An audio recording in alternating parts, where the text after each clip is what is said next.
Welcome to the LeaderCast podcast, a weekly deep dive into the stories that transformed our guests into leaders worth following. I'm your host, Joe Boyd. If you've been enjoying the podcast, thank you so much for being a listener. One simple thing you can do to help us out is leave a review wherever you listen. Today's guest is Peggy Klaus. She is an executive coach and the author of the best-selling book, Brag, The Art of Tooting Your Horn Without Blowing It. I confessed to her that I pretend to be humble more than I'm actually humble, and she told me to brag more. Check it out. Peggy Klaus, welcome to the LeaderCast podcast. Super excited to have you today. Excited for our conversation. Oh, I am so excited to be here, Joe. Thank you so much for having me. A lot of things I want to talk about, but before we jump in, you sent me your book, Brag, and I haven't got to it yet, but I will read it. We have some time off coming up. Could you just tell us a little bit about who you are, what you're into today?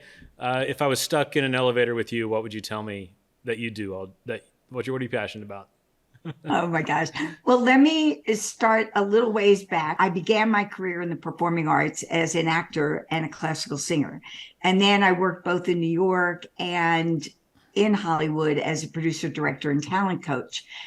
But while I had a good time, Joe, and learned a lot, I found that TV sitcoms wasn't really my purpose in life. Yeah. And so I took both my communication and leadership skills into the corporate world and have worked there, ever since, almost 30 years, helping C-suite leaders to first-line managers thrive in their careers. And along the way, you mentioned one of my books, Brag, The Art of Tooting Your Own Horn Without Blowing It.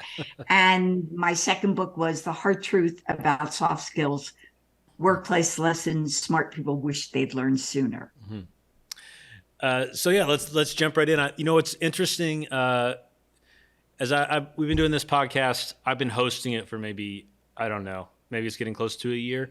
And there are like themes that I would have never predicted among the folks I get to interview. And I'm guessing 30% of folks have started off in the performing arts, which I just find super fascinating.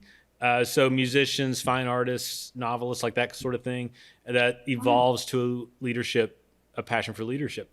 But I would love to learn your early sort of ambitions and motivations around that, how it started. Oh, gosh. Well, I think my sisters would tell you that I performed for them ad nauseum every musical on the planet. Yeah. When I was very little, I was an acolyte of musical theater, probably starting when I was 5. But then growing up, I thought I was going to be a lawyer like my father. And then after volunteering for Ralph Nader in college, I wanted to go into politics. Mm-hmm. And then I thought better of that. And I caught the performing bug and added theater and opera to my undergraduate degree, and then went on to study acting in London and started my career. And what happened after that, and it was a real turning point, was the illness of a very dear friend. And during that time, getting to see how poorly most doctors communicate with patients and their families and caregivers.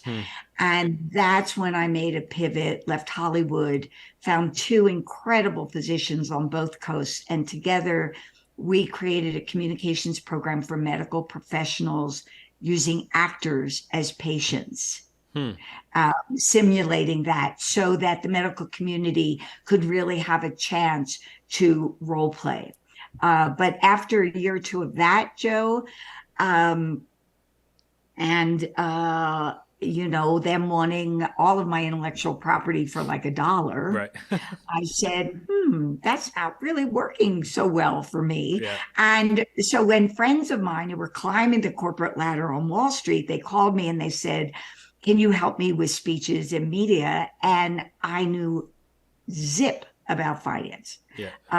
I didn't know an analyst from a portfolio manager, but I did know that I could make these really smart professionals more interesting, more entertaining, and more impactful to their audience. And that's really when I started my communication business and began coaching in pretty much every industry from finance to fashion, biotech, software, you name it, nonprofits, academia. And then got very, very involved in women in leadership. So that's what really I'm doing today and what brought me Yeah. here. Yeah. Yeah. I can see how you saw the felt need for that, dealing with it personally. And I think we've all been in the room. I often think about, I have empathy for, especially like surgeons and doc, to have that, Mm. because of my background, sometimes still use the word calling, but to feel like you have this thing on your life that's what you want to bring to the world, and you want to, generally help people, make them be better. And you're judged on a whole skill set that probably doesn't bring like EQ into the equation a lot until it's all said and done. You know what I mean? Because ultimately you want your brain surgeon to do brain surgery. You don't really care but I think that's true for a lot of leaders who have sort of the technical skill set to move up an org chart really quickly, who are just really dynamic or super smart or super great at a particular task, and then suddenly look around, they're like, oh, I actually need to like have human conversations with people, and nobody taught me to do that. When you find yourself today working with sort of these high impact leaders, are there? I'm sure there have to be some sort of themes. Like, say you're going into a meeting with someone. I'm curious, like almost like, I'm sure it's not therapy, but like a good therapist, I assume you could sort of within a few minutes be like, oh, I think we're going to work on these things. I'm just curious what those often are. What do you see sort of bubbling up that leaders kind of need to work on? Yeah, it's funny because a lot of people halfway during the first session will say, God, this is better than therapy. Yeah, right. And I said, well, I'm an armchair Mm-hmm. psychologist. I never played one on TV, but this is what I do.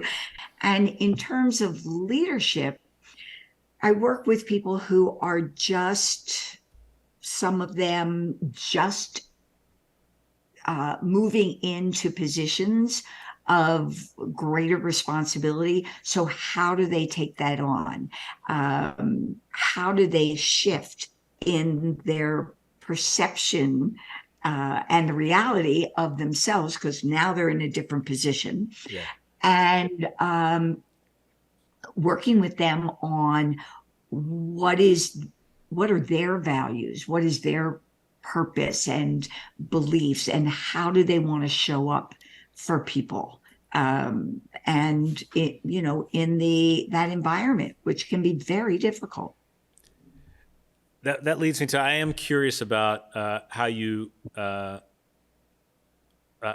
to your book about influence and calling it brag, because I when I saw the title I was like, oh, you're like going right on the nose, right what people are worried about, because I think in a whole new world of sort of social media and how we can build a quote personal brand pretty quickly, or it can be very difficult either way. But I think at any moment, there's always a possibility in our current world that people will take notice of us, right? So I'm curious, what made you want to write that book? And specifically, I would like to hear the story of the title. I'm fascinated how books get titled. So. Oh, it's a great story. Well, let's see. I think it was 2002. I was on a plane from New York to San Francisco, my home at the time. And I sat next to this very lovely gentleman, and we had a conversation about what I can't remember for about 20 minutes. And then I turned to him and I said, well, what do you do? And the conversation came to a almost screeching halt. Hmm. And he answered me monosyllabically and said, I am a management consultant. And I said, oh, and what's your area of expertise? Technology, he answers. Yeah. And I said, oh, well, who do you do that for? And he mentioned one of the 5 top management consulting firms. And I was just about to go in for number 4 question Yeah. when something just boiled up inside me. And I said, it's been so lovely to chat with you. I'll see you in San Francisco. Yeah. And I reached down and I got my notebook and I started writing this conversation. And I realized that people have a very difficult time talking about themselves, what they do, taking pride in themselves. And I grew up with a dad who always was saying to me, Peggy, never brag about yourself. Yeah. If you're doing a good job, you'll be justly rewarded and recognized. And then, Joe, you know, Hollywood, the tooting capital of the world, Sure. Yeah. right? And I realized I was going to be living in my car if I didn't Hmm. reconcile what my dad had been saying to me and what the truth is. Took me a few more years, but nevertheless, so this was really the catalyst for it. And the title, as you said, I wanted to get it right on the nose. Yeah. I didn't want, as I said to one publisher who was interested in it, but wanted me to change it to a softer title about self-promotion. And I just said to him, I am 48 years old. I've had a lot of therapy. I am not going to title my book some namby-pamby title. I wanted to raise the hair on the back of people's necks because that's the way we're going to solve this. And, no, it's about the art of tooting your own horn without blowing it. There is an art, and you can do it gracefully. And I would ask you, Joe, think on your very worst day when you think you're not being very humble. Sure. On a scale of 1 to 10, where would you put yourself? I mean, I know I'm hardwired to a similar background. I don't know if this is what you're asking me, but I feel even if I feel like I'm probably being overconfident or cocky, it's probably not actually registering that much to folks. I think about it more online because even with like this podcast, so I'll post it on my social medias when I interview someone and all that kind of stuff. And then I do think, I wonder if my actual friends get tired of me posting my podcast. It's like, maybe I shouldn't do it on Facebook because that's where my family is. Maybe they're tired of it. It feels fine on LinkedIn. So I do have those inner conversations, and it's really not around what's weird. What I think about is I'm very proud of this podcast. Some great insights come from it. But then I start to worry about, are people thinking I'm just self-promoting to get something out of them when I have a relationship with them, if that makes sense. Okay. Now, are you going to help me right now? This is awesome. I am. Good. I am. You might want to lay down somewhere. So it's interesting because what I found over these 20 years, Bragg has been out for now 20 years. We're celebrating the anniversary. The people like yourself who, even if they're very worst bragging, are not bad braggers at all. So, there is a continuum. And people like yourself weigh in on the low end of the spectrum there. And oftentimes are ineffectually humble. And what I say is that at the other end of the spectrum is self-aggrandizing, obnoxious, braggadocious, that there is a middle ground. And the fact that we can't be proud of ourselves like we tell our family members, our friends, our colleagues to be proud of themselves, why wouldn't we do that for ourselves? I think it's a huge disservice. It's fascinating. This might apply. I think about, I have my kids are 24 and 22, so now they're officially grown-ups, and I can remember being that age and having a lot of ambition at that age. And in my early 20s, I would say, hey, I'm great at this. Whatever it was, public speaking, improv. Yeah, I'm great at this. And then I got humbled, as the world does. And probably in my late 20s, I would never say I was great at anything because I had enough failures and everything. And I turned 50 a few months ago, and I noticed to myself, I actually say that again I'm comfortable now saying I'm great at a couple things and listing them off, usually in the context that when I'm stuck doing something I'm not good at. Well, I work a lot with young people, Mm-hmm. and I created a curriculum around soft skills for Mm-hmm. young people. And learning the art of bragging is one of them, because I think that we really need to teach people from when they're very tiny to be able to talk about themselves, not put anybody else down, not be, because the things that we hate about bad braggers Mm-hmm. are that they talk incessantly, they never listen, they never ask about anyone else, they always bring the conversation back to them, they are condescending, arrogant, all those things. But I think we can teach young people how to be proud of themselves and also do it gracefully. Yeah. So I am curious though, as I know your attention or your passion at some point turned to sort of women and leadership and women leaders. Uh, could you tell me a little bit? Obviously, you are one, but could you tell me a little bit about how that developed in your life? That the passion around that. Yes. I mentioned my sisters. I have three of them, three older ones. So I'm the baby of the family. And so I've always been female centric, Mm-hmm. love guys, but I Yeah. am very devoted to women and the issues that they have. And as I got involved in this work, not having been in the corporate world, I got a very heavy dose of reality Yeah. of what it's like for women in the workplace. The biases and the privilege that they don't get to enjoy Mm-hmm. that white guys do.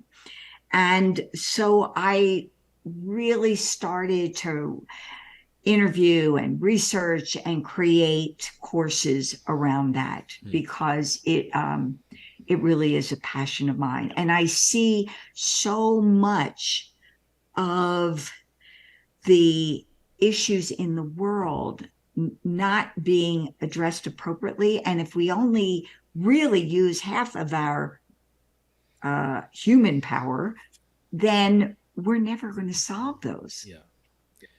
I'm curious. Have you seen over time general progress, or is it still sort of the same as you saw early on? Sometimes I feel like I am such a Debbie Downer on this subject. Speak the truth, sister. Just let us have it. I've been doing it for about 25 years. Yeah. And I feel that we have moved the needle, but it's incremental. Yeah. I think now we've got 10% of CEOs who are women. And there is still such a discrepancy in employment, in titles, in opportunity. And yet we have more than 50% of women are of graduating classes at universities and law schools. So where is the stuck, as I call it? Yeah. Where are we stuck? And I am really a zealot about this, Joe, because and it happened for me in 2020. You were talking about politics. I do some coaching of political candidates, and I did a survey of many women from the ages of 20 to the eldest was my voice coach at 100 years old. Nice. And I asked them, what would you have liked to have had in your life growing up? And every woman said, I would have had more confidence. And when I got myself out from under my desk I was so depressed for weeks at that answer. I said, I have to do something about it. Women have got to step into their power Yeah. and into their light. And what are the things that are keeping us from doing that? Certainly the biases, the cultural, social structure. But it's also the shadows that I call them that keep us from really stepping up. And those shadows are imposter syndrome, lack of confidence, lack of courage, risk taking, the inability to brag, et cetera, et cetera. So I created a new course around that just for women.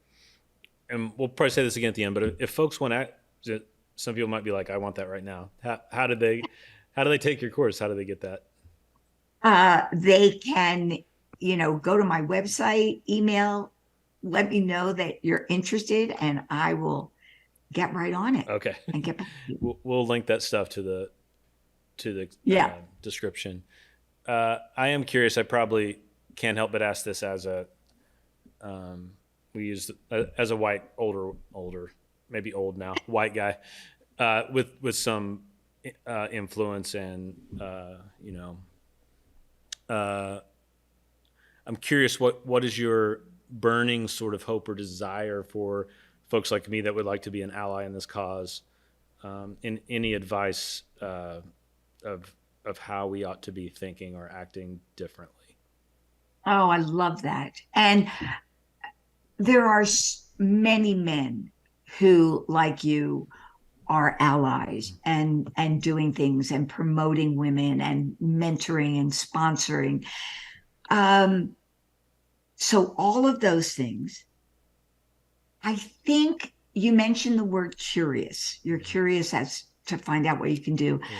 And I think curiosity is really important for men to ask women what are the issues that they face, to explore suggestions for how they can help, what they can do in their own lives, both personally and professionally. I know that with some of my C-suite folks, it was when they had daughters and they saw what their daughters had to go through when they entered the workplace that it went, oh my gosh, I had no idea. Yeah. Now, I don't know why they didn't have any idea, Right. but maybe it wasn't talked about that much. Yeah. They're in a position of power. Who's going to talk about it? They've got a lot of guys below them. And women weren't speaking up that much. It's a pretty common remedy for lots of sort of blind spots, right, of our privilege. So whether it's this or race issues, if you have someone that you're close to in your family that interacts with that personally, then you start to think differently. And LGBTQ issues. What do they call it, Joe? The power of one. Yeah. When you have someone close to you, you can see things in a different way. Yeah. And we talk, diversity is obviously hugely important, but also just a big now buzzword that what does it even mean really? But I think of diversity, a component of diversity that probably gets talked about less is your actual social network and your friends. And so we tend to wire to stay pretty homogeneous in our friendship group, especially certain parts of the world and country.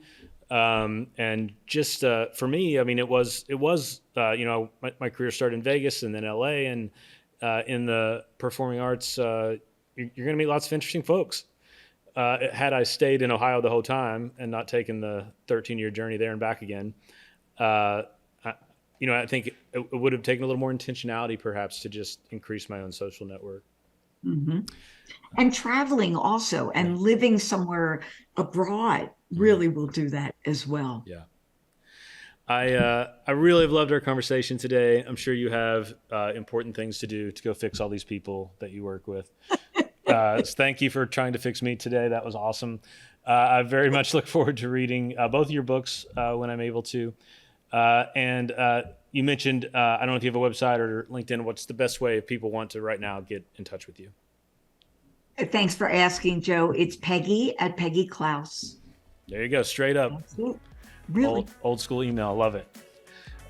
Peggy, thank you so much for being a part of LeaderCast. We're so happy that you're officially now part of our community. Thank you for asking me, Joe.